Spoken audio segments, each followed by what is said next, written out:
After beating the main story and playing for over 80 plus hours, here are 64 early game changing tips that will help you on your adventure in Assassin's Creed Shadows. And if you have any of your own tips, put them in the comments below. Let's quickly go through some settings. The game can feel a bit too dark at times, so whenever you run into a situation like that at nighttime, you can go into the video settings and turn up the exposure. Under the interface options, you can actually adjust the HUD preset by setting it to custom. Tips and messages can sometimes get really annoying and repetitive in the game after you understand how it works. For example, every time the season changes, you're presented with the season change tutorial. Once you feel comfortable with how the game exactly works and the notifications and what they mean, you can go into this setting and change it so it can only be for critical messages only. You also have the options to turn off certain aspects of your HUD, so play around with the ones you may not need to make your experience even more immersive. Now, one of the big things is that under settings, you can completely adjust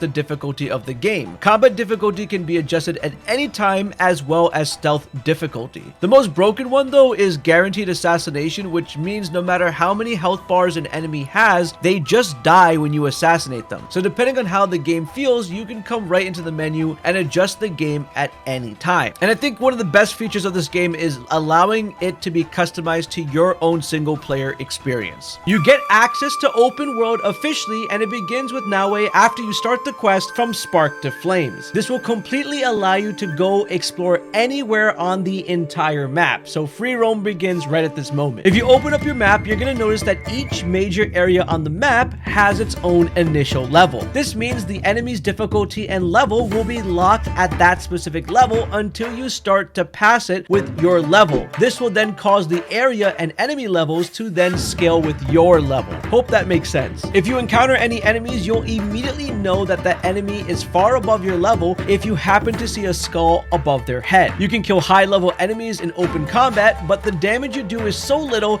and it can take you a very long time to kill them, but it is possible. Higher level enemies can fall off of roofs and bridges, leading to their death. You can also assassinate them based on the health bars they have with various skills and engravings that take off more health segments, or if you're on easy mode, you can turn on guaranteed assassinations and just take them out. Now, one of the big features is going to be given to you during the quest From Spark to Flame, where you finally will be able to speak to Miko in this location, where you'll eventually unlock the Hideout feature, which is a very core part of this game. Now, the Hideout is essentially your base of operation and the place you're going to call home that you're always going to be teleporting and fast traveling back to. By focusing on this Hideout, you'll be able to enhance a lot of systems in the game: equipment, gear, scouts, allies, and a bunch more. But for this video, we'll be focusing on one of the first things that you unlock, which is going to be the Kakurega. And to upgrade these buildings in the Hideout, you're going to need materials such as crops, minerals, and wood.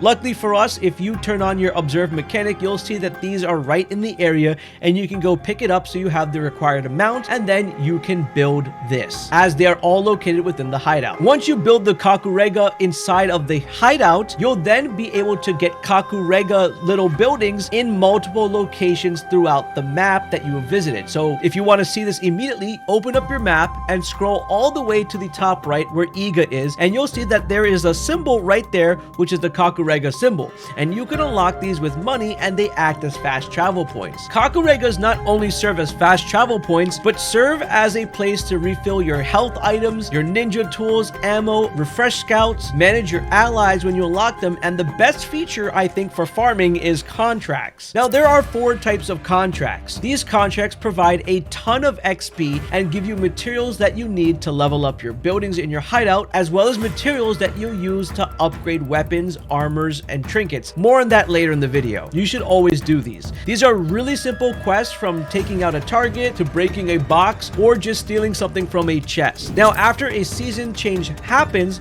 contracts refresh, so you can accept more, so always make it a habit to do them every time you get this cutscene that the season is changing, so you can have maxed out materials and have a ton of XP, which will level you up. Now, with season changes, scouts also begin to refresh, so let's talk about the importance of scouts specifically. Now, scouts can help locate objectives via the feature dispatching your scouts when a selected quest is active. You just have to read the clues of the precise location, working your way down from the zoomed out portion portion of the map to the very specified location, and then place a scout over the area you believe is going to be the objective, and they will reveal it. If it's not, you'll just have to try another location. Scouts are also extremely important for securing stockpiles. You'll know if a location has a stockpile if you hover over it and see the option of health when you hover over it. You can see low wealth areas and you can see high wealth areas. Just keep checking the different locations like enemy camps, castles, hostile temples, fortresses to see wealth during different seasons. Make that a habit. Now, at most locations, if you use the observe mechanic, on PS5 you'll press the L2 button to do this,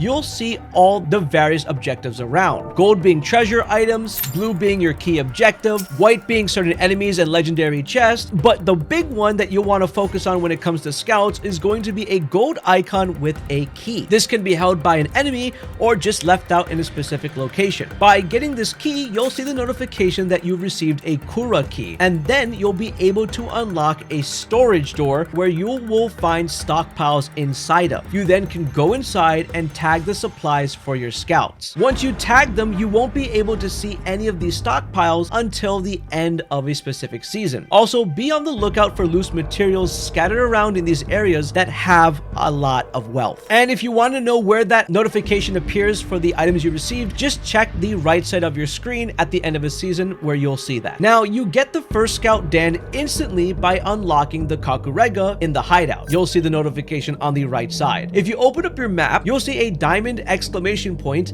that says finding new allies. If you approach this, you'll enter a cutscene with 2 NPCs, and at the end of that, you will then have 2 more scouts, bringing your total to 3. Please don't ignore this feature because you're going to find yourself in a position in the game where you need tons of materials, and you're going to need to start doing this right from the start of the game, so make it a habit to consistently tag stockpiles and do Kakurega missions. Now, I don't want to tell you how to explore your game because everyone has their own way of approaching, and what I'm about to tell you, I didn't even follow until my second playthrough. If you want to be able to access most locations on the map in the fastest time, hop on your horse and follow the main roads. By doing this, as you pass main towns and villages, you'll also reveal more Kakurega locations. It'll be an instant fast travel point when you unlock it, and as you level up this Kakurega in your hideout, more Kakuregas appear on previously visited spots on the map. Now, you want to avoid climbing up forest hill-like areas as your character will slide down a lot. You'll also get stuck sometimes in brush and trees, and constantly just be blinded by brush all the time. I call it brush simulator. Sometimes you may have to go off the road for certain quests or objectives, but if you can avoid it, avoid it. Keep most of your exploration on the road where you'll find many random events, areas of interest, and tons of activities to do. Speaking of interesting stuff on the road, you'll come across multiple NPCs who are getting bullied by or about to get murdered by enemies. Take the enemies out and you'll find that the NPC will thank you and sometimes offer you world information, which will show a rumor icon on the map that will then unlock a completely brand new quest line. They can also mark up targets or reveal a vendor, which means they're trying to show you another town you may have not discovered. Another option the NPC might have is a scout option. What this means is they'll fill a missing scout spot. This is not to be confused with gaining a new permanent scout in the game. If you ever find yourself lost towards an objective, you can toggle on your Pathfinder to get a nice highlighted line leading you to that location if you need it. If you're in the water swimming, you cannot fast travel, and if you enter a hostile area, you can't fast travel out of it. You'll know based on the red bar indicator at the top of your screen, and as soon as that disappears, that means you have left the area and can start to fast travel again. Also, always look out for this legendary chest symbol when you're traveling around in enemy zones or walking around the map. Whenever you see a bell in an enemy zone, make sure to always break it. You can use ninja tools from Naoe to do it or shoot arrows from Yasuke. If for some reason the bell does ring, you'll enter a wanted status on a specific character, which will make your gameplay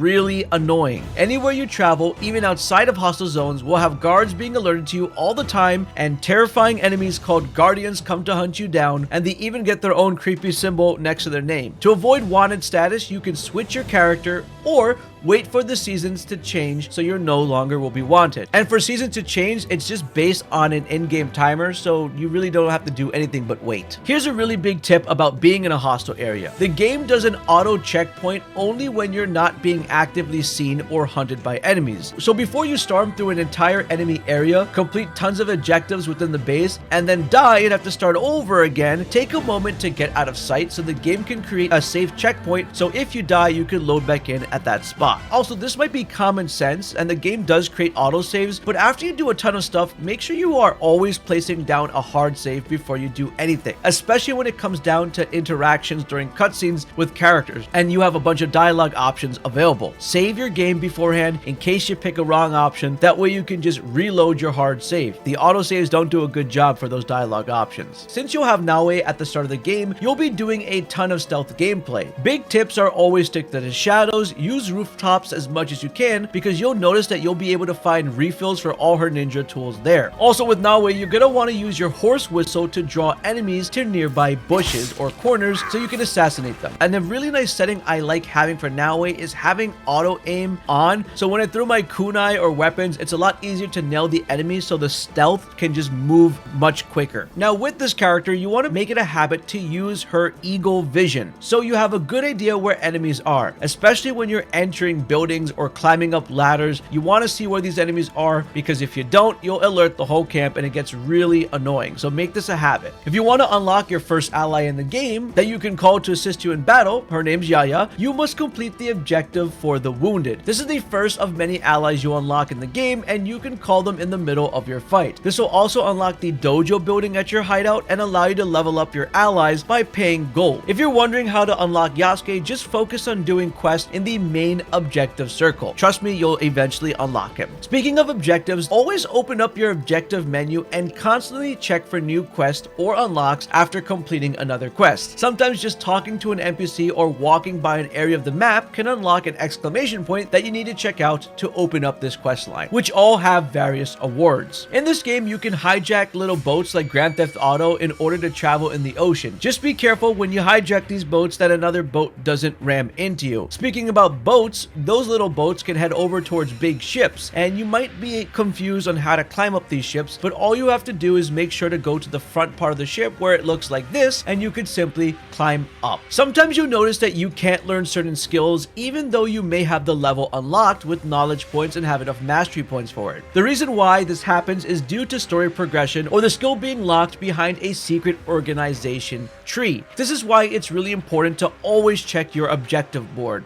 Viewpoints are free travel points that don't need to be paid for like Kakuregas. If you see one, make sure to unlock it if you're close by. They're not just fast travel points, but it reveals a ton of various points of interest indicated by the question mark symbol that you can then go check out, and for all you know, it might be another village or a secret cave or just something very interesting. If you ever find a fast travel viewpoint that is by a tree, you'll sometimes find a shrine nearby. These shrines give you boost to your attack, your health, and a ton of other very useful buffs that last for over 15 minutes. So before you go into combat, travel to one of these to get the boost and then go into a dangerous area. Just keep a note of which shrines give you what buff and pay attention to the icon here on the bottom left indicating how much time you have remaining on your buff. Here's something really cool. Did you know that if you pet any dog or cat for the first time, it actually unlocks them as a pet that you can place in your hideout, and they come in all sorts of rarities from common to uncommon to rare to epic, but I haven't seen legendary. The same thing can happen if you do the Sumi-e's, which is indicated by this symbol here. All you have to do is just approach the animals carefully so they don't run away, and as a reward, you'll get drawings that you can hang up in your hideout, as well as sometimes being able to unlock the animals itself. I actually did a Sumi-e where I unlocked a monkey, and I can place a bunch of them in my base. There's a ton of monkeys in my base at a certain spot. It's just really cool what you could do with this. Now let's move on to knowledge points and mastery points, which affect your skill trees directly. Now, if we open up the skill tree menu, you'll see on the left side that there are levels indicated over here. Each level is going to contain its own set of skills, and in order to unlock those levels, you're going to need a certain amount of knowledge points. As you explore on your map, you'll come across objectives with an orange symbol. All these objectives reward you with knowledge point. Each specific activity will only give you one knowledge point. You'll be finding lost pages in temples. While using the observe mechanic on Naoe to spot them, you'll be doing offerings at shrines, which is really easy. You just go up to a shrine and you're done. You'll be also doing the most annoying mini game called Kujikiri that Naoe has to do, where you have to follow a rhythm and press the buttons in a certain order. You'll be doing hidden shows with Naoe to get a knowledge point it and get some kind of treasure, as well as being able to explore secret caves and kofun that are specific to Naoe or Yasuke, which rewards you with a legendary item. Yasuke also has mini games like horse archery and a fun button mashing game called Kata. And all these together are going to net you a bunch of knowledge points. Just keep in mind that the game gives you a max of level 8 in the knowledge rank, and once you hit level 8, the rest of these knowledge points don't really accumulate to anything in my entire playthrough. So the game is just nice and gives you more than you need. Now, we mentioned that knowledge points unlock the ability to get different levels in the skill tree, but now you're going to need mastery points to unlock that specific skill for your character, and this can be done in 3 ways. Every level you gain gives you 1 mastery point. Every assassination target on your objective circles gives you 2 mastery points, and trust me, there are so many that show up in the game. You find a random target in the open, beat them, and it'll open up a complete new different objective tree, and you'll be able to hunt every single one of those people, and those are just mastery point galore. On top of that, every single major castle, palace, or fort that has Diasho on it, you can eliminate each specific Diasho for 1 mastery point. So that's the essential way to farm mastery points. Now you know exactly how the skill tree system works. Now, speaking of locations with Diasho in it, once you take out the required amount of Diasho in specific locations that they exist in, a legendary chest will always unlock, which has a legendary item. You can find Diasho located in an area by using the observe mechanic, L2 on a PS5 controller, to activate the observe mechanic, and hover over the smaller white dots that'll mark them up, showing their symbols above their head. And the legendary chest is going to have a big pulsing white dot, and that chest will unlock after defeating all the Diasho. These locations again will always guarantee the highest of rarity gear, legendary gear. Another pro tip to know is that the gear inside of the legendary chest you find in these locations will always be the same level of your character. So if you're going all the way up in a 45 level zone and to go to one of the forts and beat the Diasho, maybe you're assassinating them, the chest there will give you the item at your level. So just keep that in mind. Also keep in mind that weapon or gear that drop from specific targets in the objective tree will always be locked to that specific level. The only way those levels will increase will be if you are higher level than the original objective, and the drops will always then match your exact level. So you may want to plan out exactly when you want specific gear so you don't have to spend resources to level it up,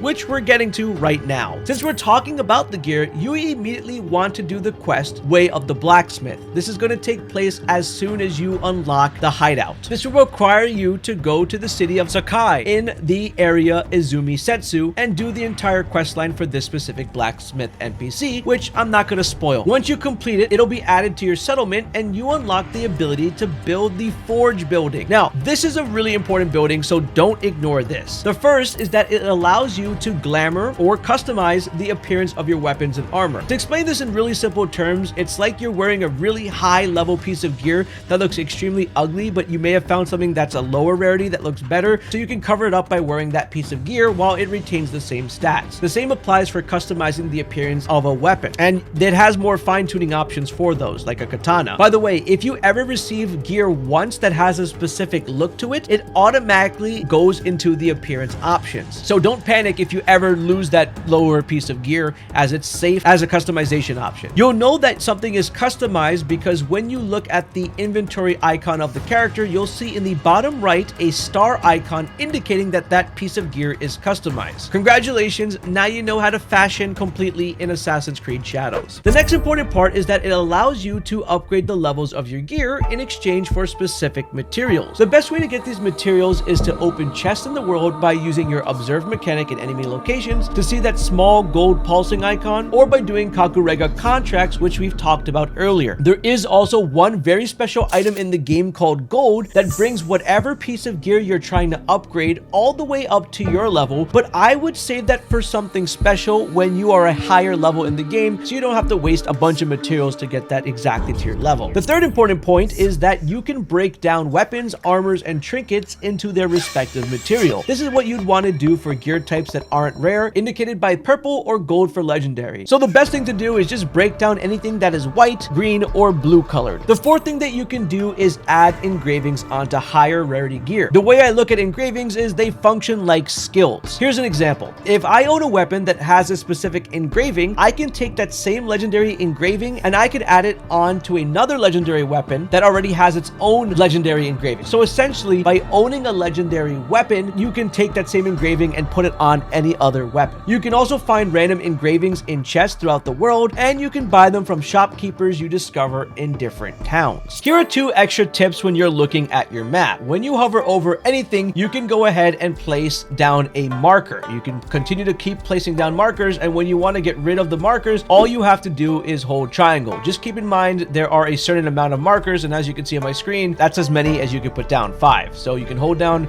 triangle on your controller, they all get removed. Also, what you want to keep in mind is that you have something called a legend. Don't forget to use this. So if you're specifically looking to see locations or going back to your markers or any of the following, you can uncheck things as well if it gets a little complicated on your map to see things and you don't want to focus on all these other various icons. So just remember to use this if you are specifically looking for something or want to clean your map up. Let's talk about the Animus. You can access this menu by holding down the same button as the system button. This will bring you to a menu where you see something called the Legacy and something called Awakening. And when you click on it, you'll see that this is like a battle pass style reward system based on specific currency. But how exactly do you get this currency? After you eliminate one of the main story targets, you'll get the objective circle unlocked called the Animus, and you'll see quests that you can perform that give you a specific amount of currency. These quests refresh every 3 to 4 days. By completing these, you level up your Animus battle pass and can get reward items. Amongst these reward items are extremely cool gear and currency known as keys. With these keys, you can then go into the exchange and purchase a weekly selection of gear, weapons for Yasuke or Naoe that cost a lot, or daily selection of items that include pets, cosmetics for your base or ally outfits. Now, these keys can also be found around your map when playing the game, so be on the lookout. Each time you grab them, it's a 30 key currency. If you're extremely desperate though for completing a set of armor or cosmetics, you can simply just swipe your credit card by just buying it by accessing the store on the top right, but I suggest you really don't throw that much money at a single player game like this. Now let's talk about vendors. I know I mentioned that you could break down armor and weapons for materials earlier, but you can also just straight up sell them to various vendors you find in towns for money. It's actually great to do since weapons usually will be dropping from enemies and you'll be fighting them in various chests and they might not be as good as you would like it to be. Another way to make money is from an item called a valuable. Enemies actually drop these, and at first they may seem important, but they have no other use than for selling. You literally can just press a button to get rid of all of them, and afterwards you'll see the money appear on your screen on the right side. The higher rarity the valuables you have, the more money it sells for. And just a reminder, if you've been skipping around this video, contracts also give you money. While we're on the topic of vendors, there are actually 3 types of vendors that you can find in various towns shown on the map with different symbols. Gear vendors, indicated by this symbol, sell engravings for your weapons as well as gear. As you level up in the game and complete quests, the rarity of the items in the shop will increase in rarity and finally reach the epic level, which is all the purple ones. Ornament vendors, indicated by this symbol, sell mounts, saddles, and hideout outdoor cosmetics. Port traders are pretty much the scammers of the game, and they sell you hideout resources and crafting materials, but only purchase from these merchants if you have a ton of money. Like I said, you can even see the symbol where the price is extremely expensive. They are scammers. Keep in mind that as the season changes, the items they also have in all their inventories will change, so make sure to revisit specific ones every season to get an idea of their inventory. Now that you know all these tips, you should check out this video on your screen right over here.